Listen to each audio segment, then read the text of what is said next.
Well, I'm not going to go too much deep in this. This is more of an introduction course. Like I said, more for me to understand the basics, the concepts, and best practices. And then whenever I hope to write an exam, hopefully this will come in handy if I want to write an exam. This is, for me, it's interesting. Maybe you've learned something. Maybe you haven't. Click subscribe, click like, or don't. Up to you. Like I said, I'm not a slave driver. You do you, baby. Cheers.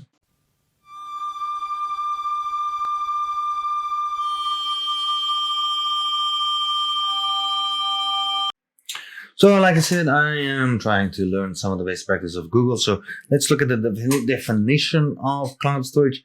Well, you should be able to figure it out what it says by now. It's a service that allows you to store and retrieve data on Google's infrastructure. It's designed to be highly available, scalable, and durable, make it suitable for storing a wide variety of data such as images, videos, log files, and more. And log files we store same as in Azure, just to save it somewhere, and it's just easier and more cost effective, really, if you think about it. Yep, that is the introduction to this. And in Google Cloud Storage, you see it was called a bucket. So the way I remember it is, fuck it, just give me a bucket. All right, so here are some of the best practices. Use the appropriate storage class. So this is what I told you about earlier about cold line and nearline. Make sure that you actually have the storage class that you want. You don't want to have something that's infrequently accessed and then have it on a standard. You're gonna pay for that. In the same way, you don't want something that's in access all the time and then put it on a cold line storage, which is not really cool. Enable versioning. Versioning allows you to keep multiple versions of an object, which can be useful for recovery or debugging purposes. You can enable versioning for entire bucket or for individual objects. This is very handy because when you want to release something new, you kind of know which version you're on or not. Use object lifecycle management. Object lifecycle management allows you to specify rules for automatic transitioning objects to different storage classes or deleting them based on their age or usage patterns. This can help you optimize cost and manage your data more efficiently. Use object level access controls. Cloud storage allows you to set permissions to the object level, which can be useful for controlling access to sensitive data and limit the scope of data leak. You don't want data leak, right?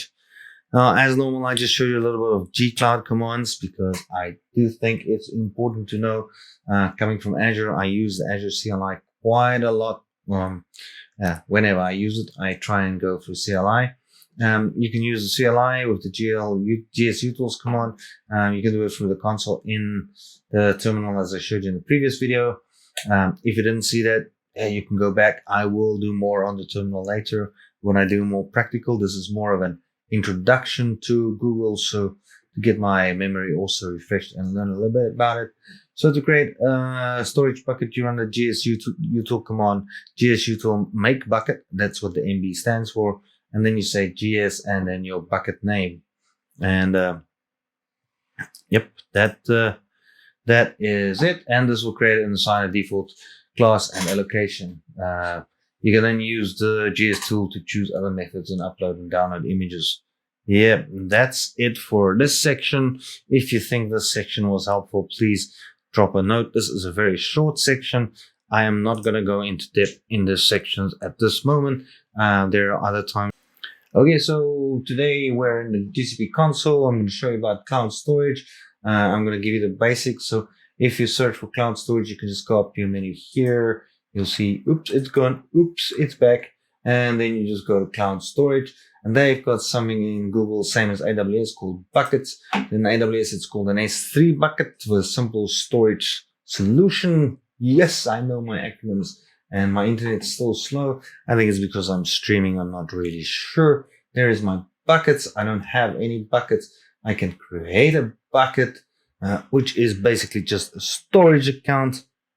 And that will store files, blobs, anything I really want in there. And now you can see, and there you can give it a name. So these are sensitive. You can give it labels. Once again, like I said before, labels are important. Label what you do. AWS has got a similar thing. Azure has got the same thing. So when you label a resource, you know what it's going. I normally put environment, prod, environment case. For something like this, I'll add something like delete me. And then you choose where you want the data want to be at. You want to have a multi-region. So this multi-region is different regions in zones. So for example, a zone is an America zone, and then regions is inside it. Deal region or the lowest region. So here you can have a specific region. I'm not going to go into this part. I'm just showing you what you have in your.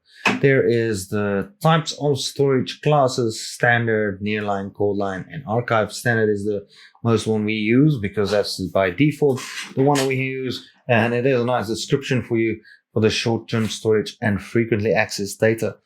It's nice that Google has these little subscriptions. Even if you click here, check, that's nice, huh? Gives you this little multi-regional little display here. It's a lot of help. Yeah, I sometimes wish that Azure had a little bit more of these, but anyway, maybe they have, and I haven't looked for a while. And then if you, the icon still just says standard, but there is nearline, which is just below standard. So if you want to keep it for a little bit, you don't access it that much. So that's maybe access once a month. Cold line is like archive. It's cold storage in Azure. Yeah, it's cold storage. And then there's archive storage for more than a year. So this is more of old records. So default standard, and that's also the cheapest if you want to access it frequently.